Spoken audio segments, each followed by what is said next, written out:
This is an Acorn engagement ring box I created for a friend of mine. And I wanted to take you through the process of how I made it. For small projects such as this one, I like scale hand drawings as you can quickly figure out which of the offcuts you've been hoarding all these years can finally be used in a project. This particular offcut came from my trestle table build, and I'm happy to save it from the fire bin. To maximize yield and better balance the workpiece, I'm converting this right-angle triangle into an isosceles triangle. And I bet you don't even remember what that is because you were a slacker in school, weren't you? A hole is drilled and it's used to mount it to the lathe via a screw chuck.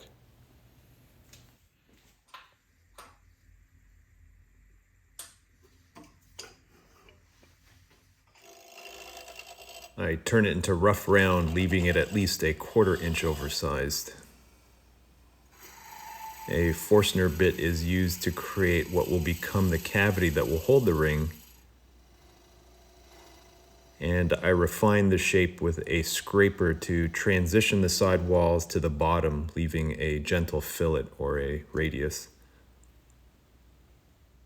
I'm going to switch gears and show you how I made this brass component, which will accept the stem from the cap to hold the acorn together. And if you're going to be working with brass, a dedicated sled and blade are worth the investment.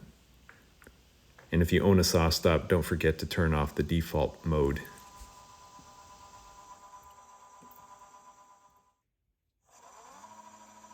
Careful layout and a center punch will ensure accurate placement of your holes, especially on such a small part.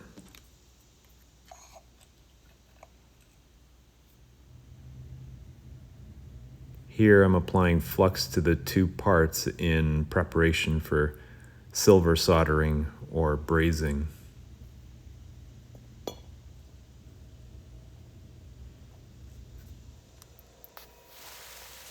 It's critical to heat the piece up evenly to ensure the silver solder flows into the joint completely. And I know I'm performing a huge no-no doing metal work on my wood bench and wood lathe, where there is worry of metal filings embedding itself into future projects or reacting with the tannins in wood and creating stains. While it's a valid point, I like to live dangerously, and I am too poor to have a dedicated metal shop, so I just make sure to clean up really well. I create a stepped hole using a larger bit first, which is slightly larger than the outer thread diameter, followed by the appropriate drill bit. I switch the tailstock out to a live center to ensure the tap is aligned, and I lock the spindle and tap by hand.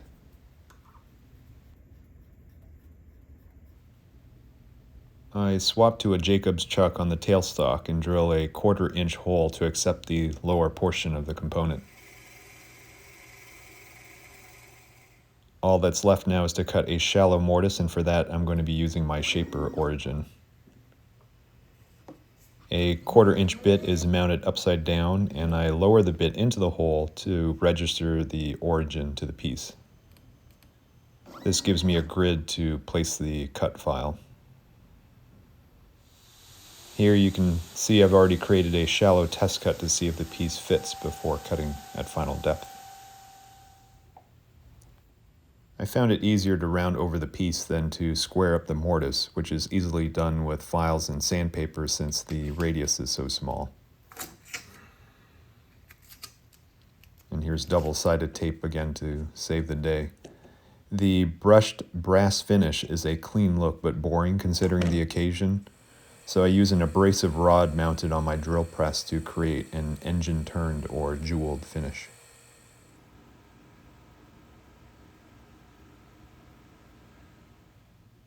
And with the innards done, it's time to turn the exterior to an acorn shape finally.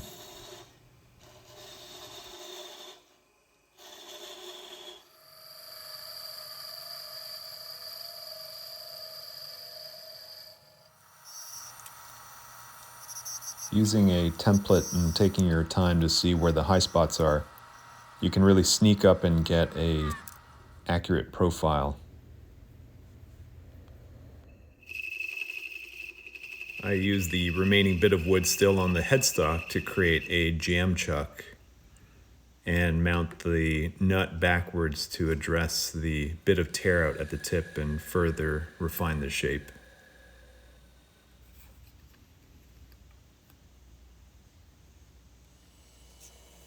Some final sanding and burnishing and it's ready for finish.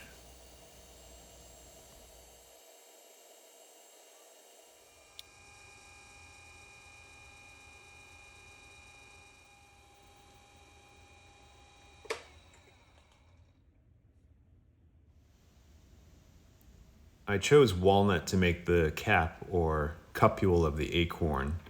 While the body of the Acorn is a spindle or end grain turning, we're going to mount the walnut blank in a side grain fashion as it's essentially a small shallow bowl, and so the only tool I'll use to shape the piece is my bowl gouge.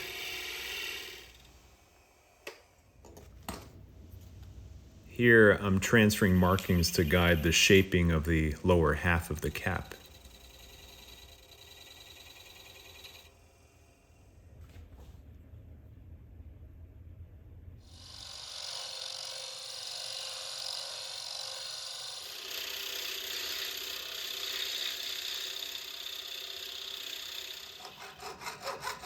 And I skip a lot of the process of making what I call the stem component that holds the cap to the nut. But here I again use the lathe to ensure that the die cuts true to the long axis of the piece. The stem diameter is actually smaller than 1/4 of an inch, so I drill a shallow 1/4 of an inch hole on the cap for the shaper to grid off of, and it's shallow enough it'll be erased when we cut the mortise. And for this operation, I'm using a downcut spiral bit so that it leaves a nice clean finish. This is the completed stem assembly. The challenging aspect of making this part was holding the rod at the correct depth for brazing relative to the tab. While the threaded rod was still in the lathe, I used a skew chisel to create a shallow V-groove on the rod, causing the metal to peen and create just enough of a micro ledge for the tab to register against to braze them together. And just as I had hoped, the nut screws in with just enough clearance that the sides don't rub together. While it's mounted in the chuck, I drilled the pilot holes and engraved it using the origin. I return it back to the lathe and part the piece, and then mount it backwards on the jam chuck to finish profiling the part. A little hand sanding in the direction of the grain, and it's time for the finish.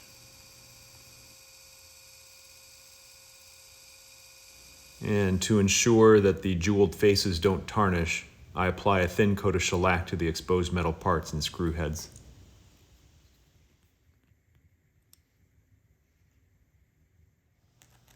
I felted a cushion and cut out a velvet liner to prevent the ring from rattling inside the case.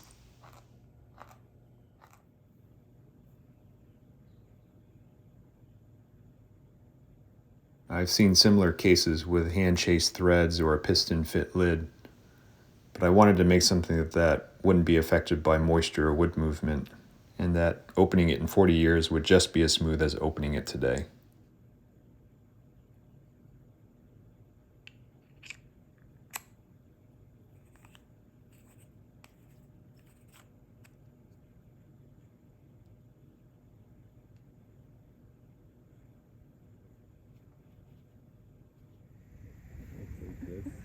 You do not find this.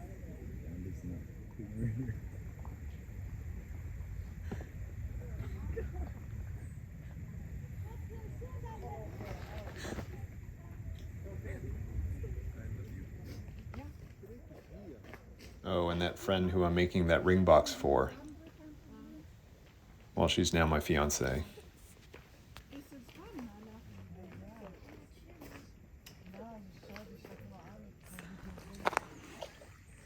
But then you almost dropped the ring in the Oh water, my God. so. Thank you. Thanks. Thank you.